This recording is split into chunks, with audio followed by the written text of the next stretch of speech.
Mexican criminal groups, particularly the Sinaloa Cartel and Cartel Jalisco Nueva Generación, source fentanyl and fentanyl precursors in China, synthesize them into fentanyl in Mexico, and then smuggle them into the United States.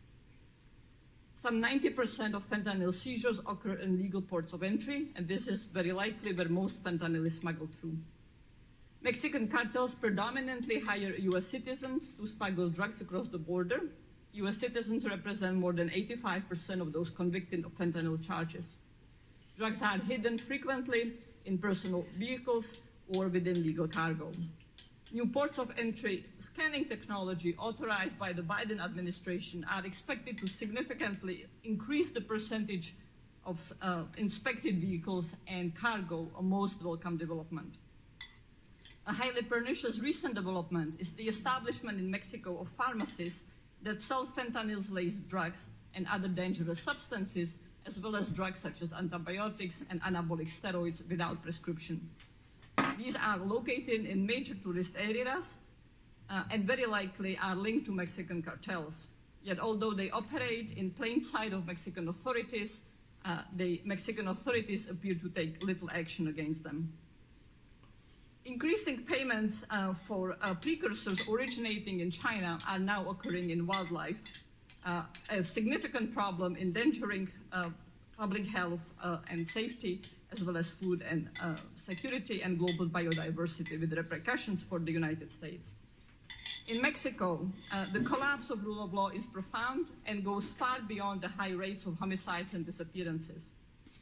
While the administration of President Andrés Manuel López Obrador persists in its do-little policy vis-a-vis Mexican cartels, the groups are increasingly resorting to more brazen violence, enjoying high levels of impunity, as well as governing large scope of territories, economies, institutions, and a significant number of people while seeking to influence elections. In contrast, in the United States, because of the high effectiveness of US law enforcement and policies, Mexican criminal groups are far less violent and do not behave in the same way. Indeed, the overwhelming majority of violent, serious crime in the United States are committed by US citizens. US counter-narcotics and law enforcement bargaining with Mexico is constrained by the US reliance on Mexico to stop migrant flows to the United States. If the United States were able to pass the comprehensive immigration reform that would allow legal pathways for those seeking protection and opportunities in the United States, it would be far better able to induce the Mexican government to meaningfully cooperate on counter-narcotics and other law enforcement issues. In its engagement with the Mexican government, the US should prioritize shutting down Mexican pharmacies that sell fentanyl and methamphetamine-laced drugs, the actual dismantling of drug trafficking networks, not merely seizures and lamps, and more effective Mexican prosecutorial action. Rather than designating Mexican criminal groups as foreign terrorist organizations, the United States should further significantly intensify border inspections that requires adequately resourcing US Customs and Border Protection, both with resources and personnel for legal ports of entry, as well as developing packages of leverage, such as indictment portfolios and visa denials against Mexican officials who sabotage rule of law in Mexico and facilitate cartel activities. The United States should also adopt a true whole-of-government approach to countering fentanyl smuggling, authorizing a wide range of US agencies, including the Departments of State and Defense, to support US law enforcement. Because the cartels are no longer specializing simply in drug trafficking, but a whole variety of legal and illegal economies, the approach needs to be multifaceted. That means increasing intelligence collections against a wide variety of activities the cartels engage in, such as crimes against nature, and consequently the number of US Fish and Wildlife Special Agents and investigators, as well as other specialists for other economies. And it also means bringing a wide set of law enforcement actors to organized crime drug force task forces. Thank you. Thank you, Mrs. Feldman-Brown. I just want to make a statement here. Look, members of the witnesses, as well as members of the committee, we have some rules, and those rules are that you direct your comments to the chair. So if you direct them to another member on the dais or Even within the committee, we don't do that unless we ask for time to yield, and then you can ask a question. There are procedures on how to do that. Your comments, especially for the witnesses, should be directed to the chair.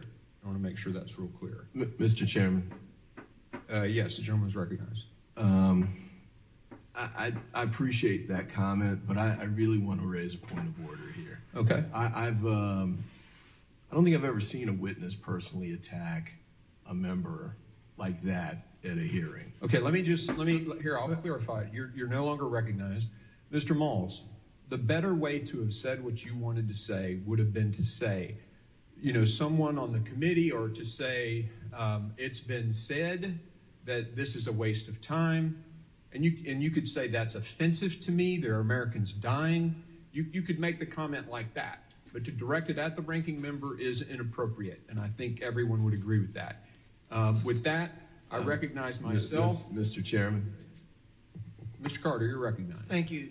Parliamentary inquiry. Shouldn't our role be to discourage disrespectful behavior, not coach on how to do it more appropriately? Look, no, hold on. Let me be clear here.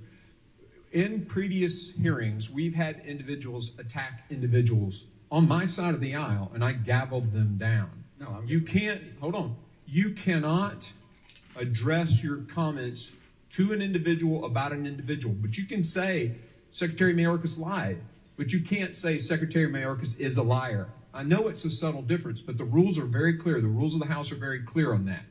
And so the point is, you cannot direct anything other than to the chair. That's the rule, and that's the rule we'll live by. And to preserve decorum and respect, whether we agree or disagree, no member, Republican, Democrat, or other, no member of the committee should disrespect a member of that's a witness. But what we witnessed a second ago was a direct attack. I appreciate you telling him he shouldn't have done that. Yeah. But I'd like to go a step further, may I, if I would, very respectfully. Look, if we're going to entertain a debate on this, it needs to be two-sided. Hold on just a second. If we're going to entertain a debate, I insist that it be Mr. Bishop, two-sided. you hold on just a second, and I'll recognize you in a moment. Very well. Don't do that again, please. I will be heard if we're going to hear from both sides. Finish your comment. Mr. Chairman, thank you. My only comment is that we should always preserve decorum and respect. We can disagree without being disrespectful. And if you think that's a debate, Mr. Bishop, you're disagreeing with me. I appreciate that. And what I'm saying is there's a way to say things without directing your comment against an individual. You can say that Secretary Mayorkas lied. You can't say Secretary Mayorkas is a liar. You can say, I don't think this is a waste of time. And I'm offended when someone suggests that it is a waste of time. I think making that point clear is important for the whole committee. Mr. Bishop, you're recognized. Thank you, Mr. Chairman. At the outset, the ranking member said he was embarrassed that we would undertake this hearing, that it was so worthless it was embarrassing to him.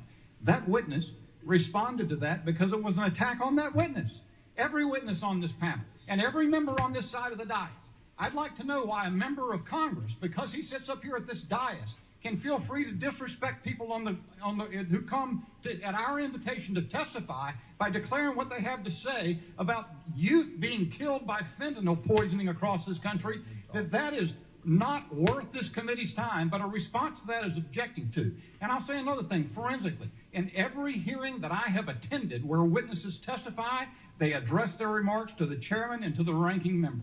I've never heard it done otherwise. I've never heard anybody remonstrated for addressing the ranking member, and I don't know why this would be the first time that would be brought up, and I object to it. Okay, thank you. Hold on, we're not gonna respond to that? I will advise members that under Clause 1 of Rule 17 of the Rules of the House, they must observe the House standards of decorum in debate and conduct. They must speak and act respectfully and may not use disorderly words, unparliamentary language, such as words impugning the motives of their colleagues or words that are personally offensive. I would encourage the members to adhere to the House standards of decorum and proceed in order. We need to get on with this, and members will be recognized by the order of their seniority for their 5 minutes of questioning. An additional round of questioning may be called after all members have been recognized. I now recognize myself for 5 minutes of questioning.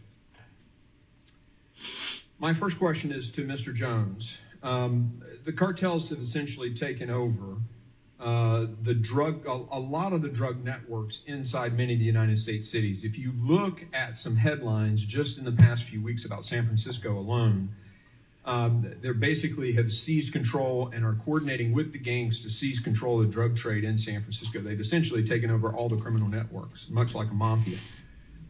The Attorney General, Merrick Garland, has admitted to the Senate that the cartel strategy was to flood the Border Patrol, and by tying up Border Patrol, because Border Patrol now is doing basically a catch and release system, then the drug cartels will slip people around the other side. Can you tell us how this policy of the open border and this strategy of the cartels have combined to allow them to basically take over crime in the cities? Chairman, the way it works on your southwest border, you hear the term all the time, operational control. The problem is no one ever tells you what that means and how the cartels have it. And that's what I'm going to share with you here today. And then to answer your question, and that is that they utilize a network known as the Halcon network. Halcons are scouts, they're lookouts. They check on and off, just like law enforcement, anywhere from 8-hour shifts, 10-hour shifts, 12-hour shifts. I've seen them in South Texas as far as 30 miles into the United States. I have seen them in Arizona as far as 70 miles. They leverage two-way handheld encrypted radios, sometimes encrypted apps, and they communicate back to what is known as Central. So what happens is you have these lookouts everywhere. And when what they call the gate is open, the gate meaning a bend in the river or a bend at your border, when there is no law enforcement, they surge with whatever commodity it is that they want to push. So when you're talking about, based on the policies of all of these migrants that have come from all over the world, what is happening is the cartel by design will push hundreds of people, as you have seen on every news station over the last few years, and then media focuses on that. That causes the surge of local, state, and federal law enforcement to that location. And they do that by design because it opens up the other gates. Now, if they're going to move a commodity directly linked to a cartel boss, they'll shut down more gates to ensure that commodity makes it in. And what they do, Chairman, is they contract directly with U.S.-based street gangs and what we call Tier 1 gangs. Those are gangs which impact multiple regions in our country. They work directly with the cartels. And today, it is very important to understand, your U.S.-based street gangs are working side by side, contracting with the cartels. And I could go on here, but in 2009, Mexican Mafia, I was a lieutenant in Laredo, Texas, over 2 major drug squads as the war broke out between CDG and the Zetas. And we were stunned at what we found. We had Mexican Mafia working in Mexico, working operations, going through basic, intermediate, and advanced training from former special forces and law enforcement, conducting hits in the United States and getting reduced costs of cocaine for that. That is the way it really works. So when you wonder today why you are being overrun with drugs, it is because the Tier 1 gangs and US-based street gangs are contracting and working directly with these cartels. And I will go back to this, and that is that they will not stop. They can't. They're going to have to be stopped, and we're going to have to really take extreme aggressive action to fix this. How has the open policies, the basic catch and release, and this stimulation of a mass wave of migration by having an open border facilitated this process? This is it. I want to be very clear here. Historically, your cartels, the Mexican cartels, we call them drug cartels because that's what they were. Today, they are in over 54 countries around the world. This is not a U.S.-Mexico problem, ladies and gentlemen. Cartel Jalisco in New Generation, we know, is in 48. This will not stop. And now they've transitioned into the final version of human trafficking known as debt bondage. And I am holding it in my hands. This is it.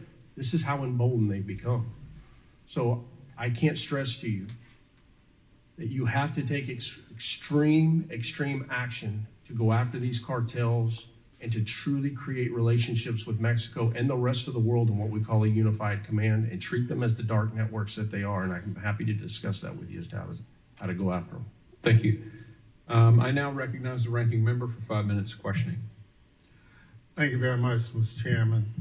Mr. Jones, you talked about that Congress should take extreme action.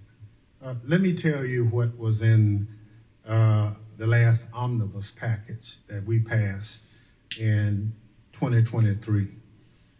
We provided $17 billion for customs and border protection, including an increase in spending by 17% over the previous year.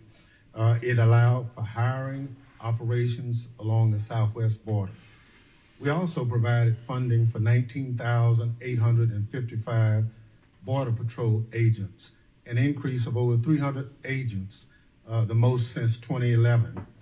We also appropriated $60 million more to hire 125 Customs and Border Protection officers and mission support staff at our ports of entry. But I'd also tell you, not a single Republican on this committee voted for it. It was passed only by Democrats. We're the ones who are trying to provide the resources to the good men and women along the border who are addressing this. Every time an opportunity presents itself to put resources on the border, Democrats are the one who vote for it. You know, you can talk tough, but when it comes time as a member of Congress, you really need to vote your conviction. So if you don't give the men and women the money they need to help protect us, then that's our fault. But thank goodness the Democrats in Congress gave the money that was asked for by the department. We need more, and I look forward to when the next time that people ask for money, like I hear you talking about resources, that they'll vote for it, because that's the only way we can address this problem. The other situation, as I said, I've been on the committee a long time. Responsible men and women can disagree, but there's a way you can be disagreeable. I understand the witnesses on the Republican side. This is a great democracy. And it's only great because of the men and women who live in it. It's not a personal attack. It's just the facts. And I hope, Mr. Moss, you understand that. But be that as it may, there are some policy differences. I think 9 hearings on this subject is a bit much. I am embarrassed at that because we are wasting time trying to impeach a secretary when we ought to be providing our men and women along the border resources. I've never voted against the Homeland Security budget since the department was created. I don't plan to ever vote against it because it's not the right thing to do. Now, I'll disagree with this chairman. I disagree with that chairman. And we'll probably continue. But we're adults. And I just think as long as we act as adults, we'll get things done. People around the world look at us. They want to be like us. But what I see happening and trying to disagree and trying to somehow take it to another level is just not who we are. And so, Dr. Fabian Brown, can you tell me what kind of programs you've seen that have been helpful along the border in addressing this problem? Certainly, improving technologies so that inspections of vehicles, cargo, and people crossing the border can be intensified is a very useful measure. The CBP several years ago stated that it is only capable of inspecting about 2% of personal vehicles crossing and about 17% of cargo vehicles. Raising that number to a much higher level, especially because the vast majority of fentanyl is seized and very likely smuggled through legal ports of entry, is a good way of reducing the amount of fentanyl coming into the United States. It's not a sufficient policy. A whole-of-government approach needs to be adopted, increasing collection intelligence on a variety of activities that the criminal cartels, Mexican cartels, engage in. deploying various tools, various agencies of the United States to be able to facilitate U.S. law enforcement work. Thank you. You're back. The gentleman yields. I recognize the gentleman from Texas, Mr. McCall. Thank you, Mr. Chairman. I want to thank Mr. Jones and Mr. Maltz for your service, your law enforcement service in the line of duty in very dangerous conditions. Mr. Maltz, I want to thank you also for your comment about foreign policy, because I can't think from a communist China standpoint, a better foreign policy than introducing poison through Mexico into the United States, killing Americans and making money off it. It's almost like a reverse opium war, and they see it that way.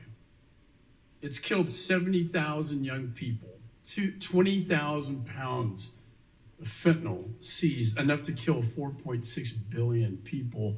My children have been to 5 funerals of their friends who thought they were taking Xanax or ADD medication and they never woke up. And Mr. Jones, I know I commend you for being number one, my great state of Texas, what you've done. We know this better, I think, than anybody. And I remember going down after Mayorkas rescinded remain in Mexico. And I talked to the Border Patrol chief, and it was chaos. And I said, what do you attribute this to? Is there any cause and effect, a direct cause and effect between what you're seeing now and what the policy change of this administration? And he said, Congressman, there's no question there's a direct cause and effect between the rescission of remain in Mexico and what we're seeing today.